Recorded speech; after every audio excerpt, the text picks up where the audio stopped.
Hello everyone, welcome to my YouTube channel Shekhar English point. Friends, आज मैं आपके लिए लेकर आया हूं यूपीएससी द्वारा कंडक्ट होने वाली एनडीए एग्जाम का सिलेबस। जी हाँ, नेशनल डिफेंस एकेडमी की जो एग्जाम होती है उसमें इंग्लिश का कितना वेटेज रहता है वो मैं आपके लिए लेकर आया हूं। इंग्लिश का सिलेबस समझने से पहले ऑल ओवर एनडीए एग्जाम का सिस्टम क्या रहता है वो थोड़ा सा देख लेते हैं। क्लियर? एनडीए में दो पेपर होते हैं। एनडीए के एग्जाम में दो पेपर होते हैं। फर्स्ट पेपर जो होता है वो होता है मैथमेटिक्स का, और सेकंड पेपर फ्रेंड्स होता है वो होता है गेट। जी हाँ, GATE means general ability test. GATE का पेपर होता है जिसमें जीके के कई सारे पोर्शन, पॉलिटी, ज्योग्राफी सारा आता है। और कितने मार्क्स का होता है गेट? 600 मार्क्स का। 150 क्वेश्चंस इसमें कंडक्ट आपको करने होते हैं। तो इस गेट के सेकंड पेपर में इंग्लिश का पोर्शन कितना है वो हमको देखना है। और इसी गेट में इंग्लिश का पोर्शन है 200 मार्क्स का। 200 मार्क्स की अकेले इसमें इंग्लिश आती है। 600 में से 200 इंग्लिश में। और क्वेश्चन ऑफ नंबर कितने रहते हैं? 50। तो फ्रेंड्स, ये तो था ऑल ओवर सिलेबस जो कि एनडीए को कंप्लीट करने के लिए होता है। तो इसमें इंग्लिश का कितना पोर्शन है? 200 मार्क्स का पोर्शन है। तो कौन कौन से टॉपिक्स ऐसे हैं इंग्लिश में जो हमको तैयार करने चाहिए, इस सिलेबस का हिस्सा है। तो देखिए, फर्स्ट जो है इसमें आता है स्पोर्टिंग एरर्स। फ्रेंड्स, जो एरर जो होते हैं, एरर डिटेक्शन और जो स्पोर्टिंग एरर है वो यहां पर आने वाले हैं। क्वेश्चन ऑफ नंबर क्या रहेगा?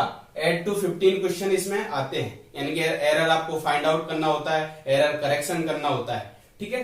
सेकंड एंटोनिमस और थर्ड सिनोनिमस, इनके भी 4 to 12 क्वेश्चन आ जाते हैं, है ना। पर्यायवाची और विलोम शब्दों से भी क्वेश्चन एनडीए में पूछ लिए जाते हैं। थर्ड सबसे इंपॉर्टेंट पार्ट जो है एनडीए का वो है इंग्लिश में सेंटेंस इंप्रूवमेंट। सेंटेंस सुधार के क्वेश्चन 10 to 15 क्वेश्चन, बड़ा भाग आता है। एनडीए में सेंटेंस इंप्रूवमेंट के क्वेश्चन भी आते हैं।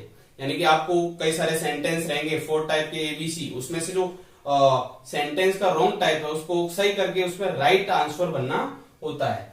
सेकंड जो आता है नेक्स्ट वो होता है सेकंड सेंटेंस कॉम्प्लीटेशन।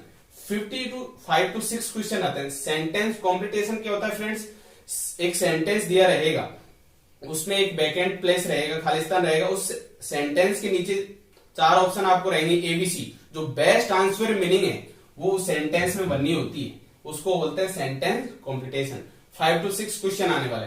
आपको मैं यहाँ एक बात बता दूं, टॉपिक्स तो सारे यही रहेंगे। तो ये नंबर ऑफ क्वेश्चन है वो मैंने लास्ट 10 ईयर के जो पेपर है उनके आधार पर तैयार किया है। क्लियर? आगे देखिए, जंबल सेंटेंस। अगला जो टाइप है वो है जंबल सेंटेंस। जंबल्स का मतलब सेंटेंसों का रीअरेंजमेंट। इसको सेंटेंस रीअरेंजमेंट के नाम से भी जानते हैं। यानी कि 4 सेंटेंस है, उनका जो सीक्वेंस है वो उल्टा सीधा, आपको उनको सीक्वेंस से जमाना होता है और राइट आंसरिंग देनी होती है, वो होता है jumble sentence. 5 to 6 question NDA में जंबल सेंटेंस के आने वाले हैं। और नेक्स्ट टॉपिक है इसका इंग्लिश में फिलर। जी हाँ, fill in the blanks. Fill in the blanks के क्वेश्चन भी आपको इसमें आ जाते हैं। लाइन है, उसमें से जो एप्रोप्रिएट वर्ड है और एबीसी में से वो आपको फिल करना होता है। तो फिल इन द ब्लैंक्स के क्वेश्चन भी फ्रेंड्स इसमें से आते हैं। नेक्स्ट है क्लोज टेस्ट। जी हाँ, एक पूरा पैराग्राफ दिया रहेगा आपको, लाइन टू लाइन, बहुत सारा, कई लाइनों में, और उसमें जो बेस्ट मीनिंग है वो लाइन टू लाइन आपको सीक्वेंस के हिसाब से बननी है। तो वो होता है क्लोज टेस्ट। क्लियर? नेक्स्ट जो सबसे ज्यादा इंपॉर्टेंट इसमें है वो है रीडिंग कॉम्प्रिहेंशन। जी हाँ फ्रेंड्स, पैसेज। और पैसेज के 3 to 5 और कभी कभी ज्यादा भी आ जाते हैं। ये मैंने एवरेज क्वेश्चन निकाला है।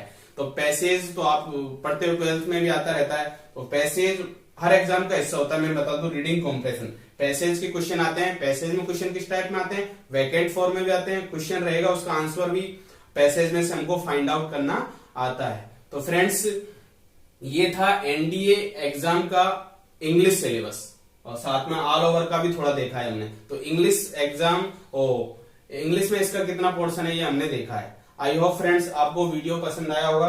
अगर वीडियो पसंद आया तो लाइक, शेयर और कमेंट करना ना भूलें। धन्यवाद।